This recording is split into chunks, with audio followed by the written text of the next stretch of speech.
क्या केवल 3 दिनों में ईश्वर का दर्शन संभव है? अगर हाँ, तो कैसे करना है? क्या विधि है? और क्या कठिनाई है? ये बात मैं नहीं कह रहा, कह रहे हैं एक संत। तो चलिए सुनते हैं।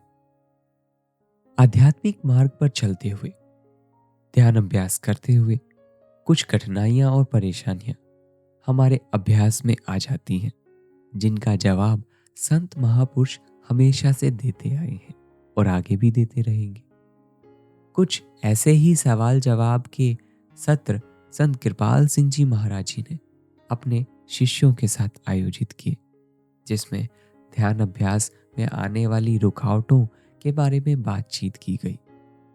हमारी भी रुकावटें कुछ ऐसे ही होती हैं। तो चलिए इस सत्र में बहुत सारी बातें जानने के लिए हैं। हम जल्दी से इसे शुरू करते हैं। संत कृपाल सिंह जी महाराज अपने शिष्यों के सामने बैठे हैं और फरमा रहे हैं, वर्तमान पल में जियो। ये क्षण जो जा रहा है उसे जी लो, उसका सदुपयोग करो, एक एक पल को संभालो, तो आप अनंत समय की संभाल कर लेंगे। यदि आप अपने आप को व्यस्त रखें, हर समय कुछ ना कुछ क्रिएटिव या रचनात्मक करते रहें, तो आप गलत कामों से बच जाते हैं। सतगुरु के कथन छोटे मगर सार गर्भित होते हैं। वर्तमान पल को संभाल लो तो ठीक रहेगा, लेकिन आप तो परवाह ही नहीं करते और गफलत में मारे जाते हैं। बेध्यानी से, बेख्याली के समय कई समय ऐसी बातें हो जाती हैं जिनका आपकी साधना और भजन सिमरन पर सीधा असर पड़ता है। जब आप भजन पर बैठे तो अगला पिछला सब भूल जाए। पीछे क्या हुआ, आगे क्या होने वाला है, सब भूल जाओ। वर्तमान में जो क्षण आपके सामने है उसे जियो। यह भजन बनाने में बहुत बड़ा सहायक है। ये सभी समस्याओं का एकमात्र उपाय है। आपका एक एक क्षण शांति और टिकाव में व्यतीत होना चाहिए। मन में किसी के प्रति कोई दुर्भावना ना रखो। यदि आप कुछ दिन अपना वक्त इस तरीके से गुजार दें, तो ध्यान अभ्यास के दौरान मन में वेग नहीं उठेंगे, जिससे आपके भजन सिमरन में बाधा पड़ती है। हम अपनी जिंदगी के अनमोल क्षणों को इन्हीं कामों में खो देते हैं। संत कबीर साहब फरमाते हैं, तुम्हारा एक एक श्वास गुरु अर्पण होना चाहिए। बात समझे, बड़ी पते की बात है। एक एक श्वास अनमोल है। संत कबीर साहब फरमाते हैं, ये अनमोल श्वास हम यूं ही गवा रहे हैं। श्वासों का बड़ा भारी खजाना हमें मिला है, जिसे हम बेकार कर देते हैं। मरते समय कोई यह कहे कि मैं चंद मिनट और जी लूं, तो क्या वो जी सकता है? उसे तो जाना ही पड़ेगा। हम किस बेदर्दी के साथ अपना समय खराब करते हैं।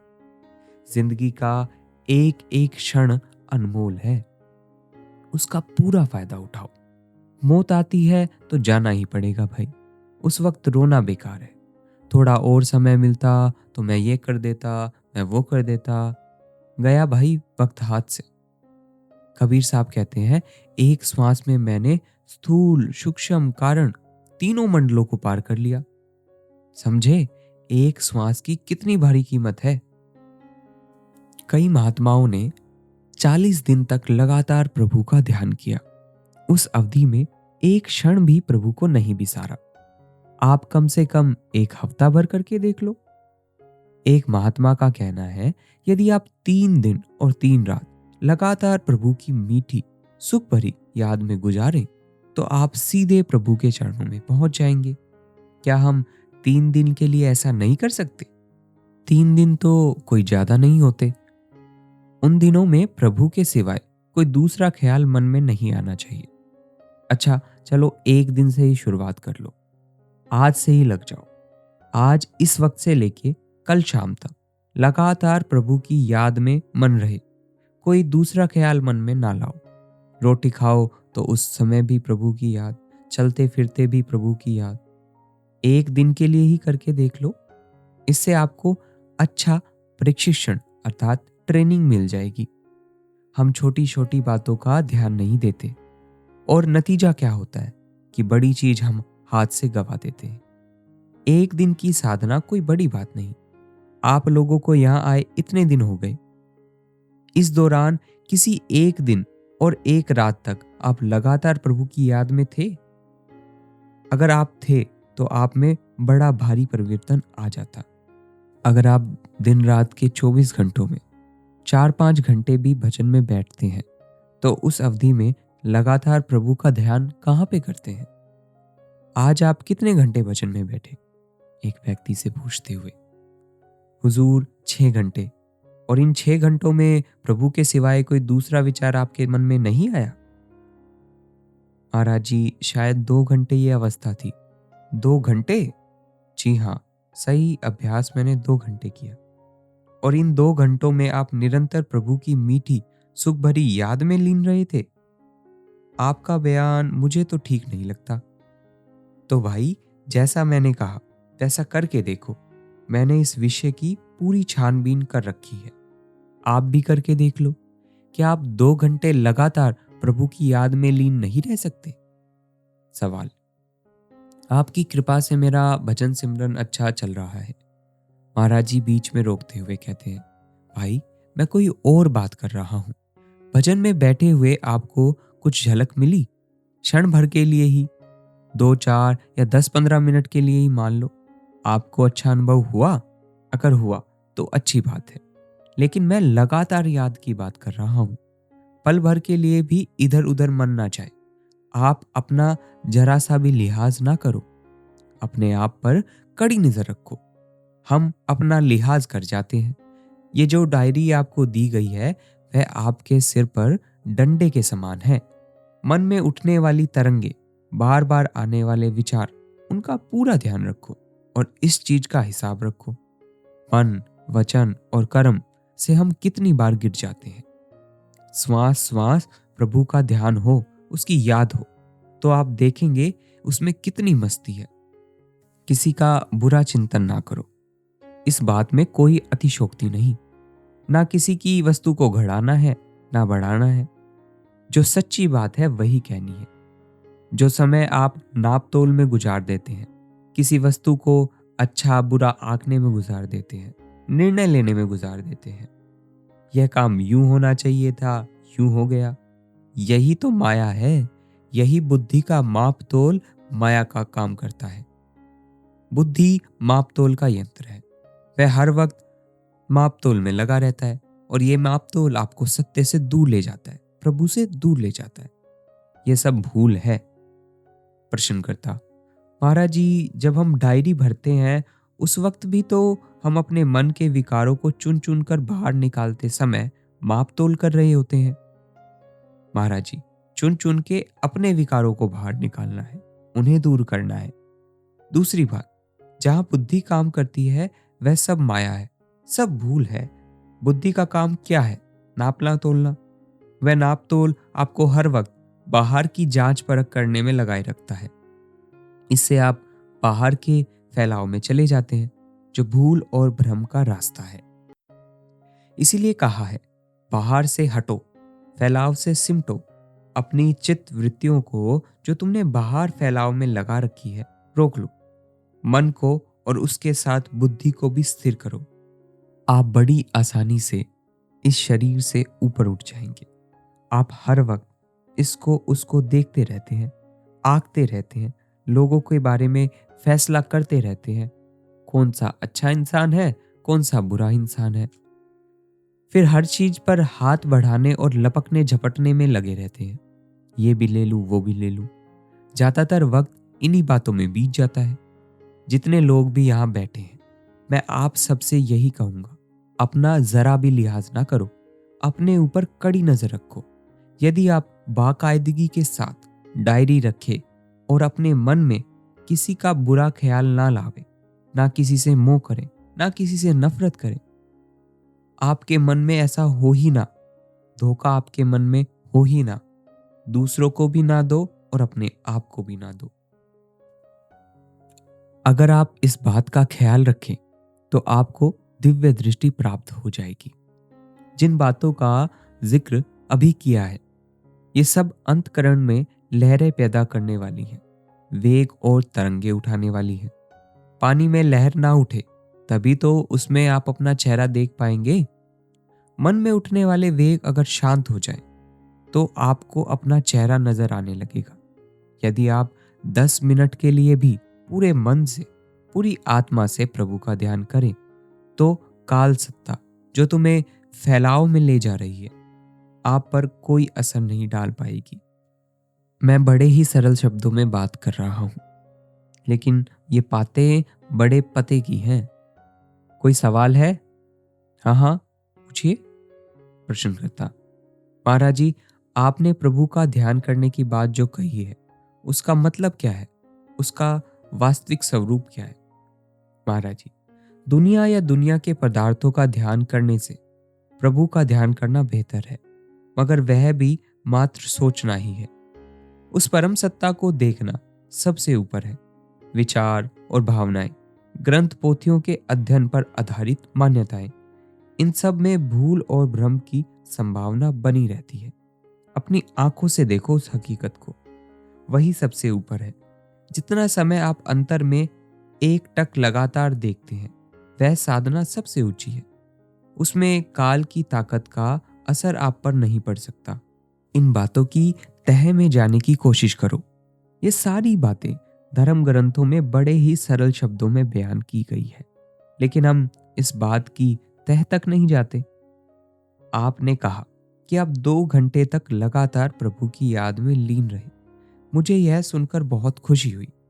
सवाल: महाराज जी, जब हम सिमरन करते हैं तो क्या प्रभु का ध्यान करना ही होता है? महाराज जी, सिमरन सिमरन क्या है? ये जो सिमरन के शब्द आपको दिए गए हैं, ये अलग अलग मंडलों में काम करने वाली उस परम सत्ता के नाम हैं। वह परम सत्ता एक ही है, वो अलग अलग मंडलों में अलग अलग नामों से काम करती है। सबसे बड़ा मंडल सतलोक है, सत्य, अनश्वर, धाम। उसके नीचे दूसरा मंडल है, उसका अर्थ है जो तू है मैं वही हूं, जो मैं हूं वो तू है। तीसरा मंडल वो है जहां आत्मा अनुभव करती है, मैं त्रिगुणातीत हूं। एक ही सत्ता है जो विभिन्न मंडलों में अलग अलग नामों से काम करती है। जब आप उस करण कारण प्रभु सत्ता को काम करते देखते हैं तो उसकी अभिव्यक्ति के 2 रूप हैं, ज्योति और श्रुति, अर्थात लाइट और साउंड। हम हर वक्त दुनिया के चिंतन में लगे रहते हैं। हर वक्त आदमी दफ्तर में हो या खेत में काम कर रहा हो, यही सोचता है कि उसे कल क्या करना है। उसका मन इधर उधर, यहाँ वहाँ, इस काम में और उस काम में लगा रहता है, योजनाएं बनाता है। यही सोचता रहता है, अब ये कर लिया, अब वो कर लूंगा। कोई भी आदमी किसी एक या दूसरे काम का सिमरन करता ही रहता है, मतलब उसका ख्याल काम के प्रति बना रहता है। और दुनिया का कोई भी काम सुमरन के बिना हो नहीं सकता। पहले हमें उसके बारे में सोचना पड़ेगा, फिर वो काम हम करेंगे। तो दुनिया के जो सिमरन है, ध्यान है, इन सब से अच्छा प्रभु का ध्यान है, सबसे ऊंचा है। आपके जीवन में जो प्रबल भावना है, वहीं पर आप जाओगे जब आप मर जाओगे। यदि दुनिया की भावना प्रबल है तो आप मरकर वापस दुनिया में आ जाओगे। अगर प्रभु का ध्यान प्रबल है, प्रभु प्राप्ति की इच्छा प्रबल है, तो आप वापस प्रभु के पास चले जाएंगे। प्रभु का सिमरन आपके ध्यान को, आपकी तवज्जो को उस परम सत्ता की ओर ले जाता है जो इस सृष्टि को चलाती है।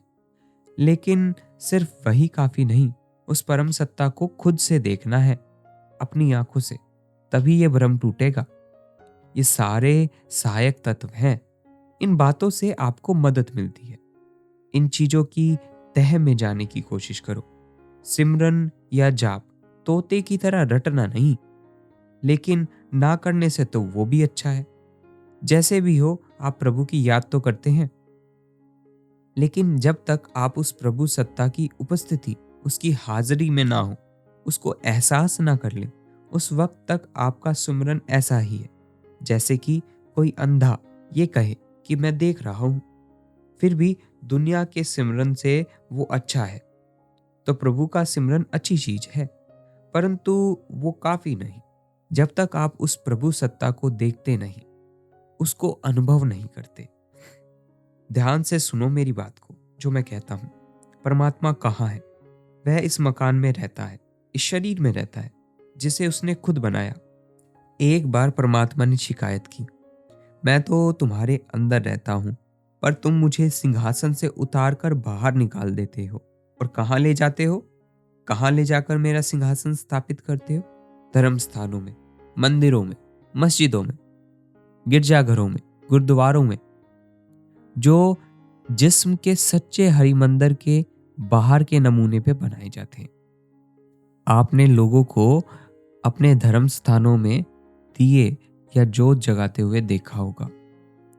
मुझे अर्थात मेरी ज्योति को देखो, ये प्रभु का एक संकेत है जो हर एक के अंतर में जगमगा रही है। लोग देखने के बजाय धर्म स्थानों पर जोत जलाए रखते हैं और ज्योति के चिन्हों का प्रयोग करते हैं। अब देखो, हमारे अंतर में प्रभु का सिंहासन बना हुआ है। क्या हम उस सिंहासन से प्रभु को उतार नहीं रहे? बात समझे? वह परमात्मा मानव तन के हरि मंदिर में रहता है जो उसने अपने रहने के लिए खुद बनाया, और लोग इस शरीर के नमूने पर मंदिर, मस्जिद, गिरजे और गुरुद्वारे बना देते हैं। वह प्रभु इन नमूनों में नहीं रहता। वो प्रभु कहता है, मैं तो आपके अंतर में निवास करता हूं और तुम मुझे घर से बाहर निकाल फेंकते हो। मानव शरीर ही सच्चा मंदिर है, मानव शरीर ही सच्चा गिरजा है, मानव शरीर ही सच्चा गुरुद्वारा है। अगर इन लोगों ने मुझे देखा होता तो इन्हें मालूम होता, मैं इनके अंतर में चमकने वाली रोशनी हूं, लेकिन ये बाहर धर्म स्थानों में दीवे जगाते फिरते हैं। मेरा सिंहासन इसके अंतर में है। वहां अपने अंतर में तो कोई देखता नहीं, बल्कि धर्म स्थानों में मेरी ज्योति के प्रतीक दीवे और मोमबत्तियां जलाते हैं। लोगों ने मुझे भुला रखा है। क्या परमात्मा की यह शिकायत सही नहीं थी? हर व्यक्ति ने उसे भुला दिया है। वह कहता है, मैं तुम्हारे अंतर में निवास करता हूं, तुम्हारे अंतर की रोशनी हूं, नाद हूं जो तुम्हारे सब के अंतर में गूंज रहा है, लेकिन तुम उसके उस ज्योति और नाद के प्रति समर्पित नहीं हो, बल्कि बाहर उसका नमूना बना लेते हो, दिए जगा लेते हो, धर्म स्थानों में बड़े बड़े घंटे और घड़ियाल लगा देते हो और वहां चले जाते हो। ये सारे लोग मुझे त्यागने की कोशिश में हैं। माफ करना, ये बात सच है। इसलिए प्रभु कहता है, मुझे देखो, मैं तुम्हारे अंतर में हूं। बाहर ईंट चूने के पत्थरों में, धर्म स्थानों में कहां मुझे पाओगे? और सभी धर्म ग्रंथ भी यही कह रहे हैं। परमात्मा की शिकायत सच्ची हुई कि नहीं? बोलो। आप अपने किसी दोस्त से प्यार करते हैं तो उसे याद करते हैं ना? जाकर उसे मिलते क्यों नहीं? याद करने से अच्छा है जाकर मिल लो। देखना बेहतर है। एक है याद, एक है दर्शन। दोनों में से अच्छी कौन सी चीज है? खुद बताओ। देखना बेहतर है ना? परमात्मा आपके अंतर में बैठा हुआ इंतजार कर रहा है कि कब मेरा बच्चा वापस मेरे पास आ जाए, लेकिन हम बाहर के काम धंधों में लगे हुए हैं। जो चीज अंतर में है उसके नमूने बना रखे हैं बाहर, ज्योति जगा रखे हैं, बड़े बड़े घंटे और नगाड़े बजाते हैं। वह प्रभु हम सबके अंतर में बैठा राह देख रहा है। हम उससे मिलें, बात करें। और ये हर समाज में हो रहा है। हर समाज में मंदिर, मस्जिद और प्रभु के नमूने बना रखे हैं। यह मानव तन जिसके नमूने पे सारे धर्म स्थान बनाए जाते हैं, जहां वह प्रभु खुद रहता है, उसकी और किसी का ध्यान ही नहीं है। वह प्रभु आपके ही अंतर में बैठा है, आपकी राह देख रहा है। मेरी बात कुछ जची आपको? चीज आपके अंतर में है, लेकिन हम क्या कर रहे हैं? एक स्थान जहां पर खजाना दबा हुआ है, रात के वक्त कोई चोर जिसे मालूम हो खजाना यहां दबा है, उसे चुराने आता है। वह देखता है कि वो अकेला ही है ना, उसे कोई देख तो नहीं रहा। वह क्या करेगा? क्या वह सो जाएगा या खजाना निकालने के लिए जमीन खोदेगा? इसी प्रकार आप अंतर में अकेले होते हैं। वहां कोई आपको नहीं देखता। अंतर में खुदाई करो, अर्थात अंतर में खोजो। Tap inside. यही बात सारे धर्म ग्रंथ कहते हैं। कुरान में आता है, मैं तुम्हारे अंतर में छिपा हुआ एक खजाना हूँ, मुझे खोजते क्यों नहीं। गुरु नानक साहब फरमाते हैं, तुम्हारे अंतर में एक अनमोल हीरा है, गुरु के शब्द को पकड़कर तुम उससे प्राप्त कर सकते हो। तुम भी कर सकते हो भाई, तुम भी उसकी खोज शुरू करो। वह तुम्हारे अंतर में है। अंतर में प्रवेश करोगे तो मिल जाएगा। वो तो तुम्हारी प्रतीक्षा कर रहा है। बाहर से हटो, बाहर दुनिया का ख्याल छोड़कर अंतर में प्रवेश करो। परमात्मा की सच्ची शिकायत यही है। ये तो सिर्फ एक मिसाल दी गई है समझाने के लिए। इसका मतलब ये नहीं कि परमात्मा शिकायत करता फिरता है हमसे या हमारी। मतलब सिर्फ असलियत को पेश करने से है कि हम क्या कर रहे हैं। हम जो धर्म स्थानों में दीवे जगाते हैं, घंटे नगाड़े बजाते हैं, ये मजाक नहीं तो और क्या है। वह प्रभु आपके अंदर बैठा है और आप बाहर ज्योति जगाए फिरते हैं, घंटे घड़ियाल बजाते फिरते हैं। जो लोग बाहर के खेल तमाशों में लगे हुए हैं, अपने आप को नहीं परमात्मा को भी धोखा देते हैं। 24 घंटे के समय में थोड़ा समय प्रभु के लिए निकालो। बाहर हर तरफ से हटकर अंतर में बैठकर प्रभु को याद करो। इसमें आपको कुछ खर्च तो करना नहीं पड़ता। क्यों साहब, कुछ खर्च करना पड़ता है? हजारों मील दूर से आप यहाँ आए हैं, किस लिए आए? ये जो चंद शब्द मैं आपसे कह रहा हूं, इसको सुनने और उन्हें अपने जीवन में उतारने के लिए तो आए। मैं आपसे यही कहूंगा, उस समय अपने अंतर में प्रभु के साथ बैठो। परमात्मा कहता है, मैं तुम्हारे अंतर में बैठा हूं। बाहर मेरी नकलें बनाकर मेरा मजाक ना उड़ाओ। संत कृपाल सिंह जी महाराज अपने जिज्ञासुओं को किस तरह एक एक बात खोलकर समझाते थे, और उनकी बातों को अमल में लाने वाले लोग उस समय भी शक्षार थे और आज भी शक्षार होंगे। उस नूर को देखने वाले बन जाएंगे। आज के लिए इतना ही। फिर मिलेंगे किसी और दिन किसी नए प्रश्न उत्तर के सत्र के साथ। तब तक के लिए गुरु आज्ञा में बने रहे और सदैव ध्यान अभ्यास के लिए तत्पर रहे।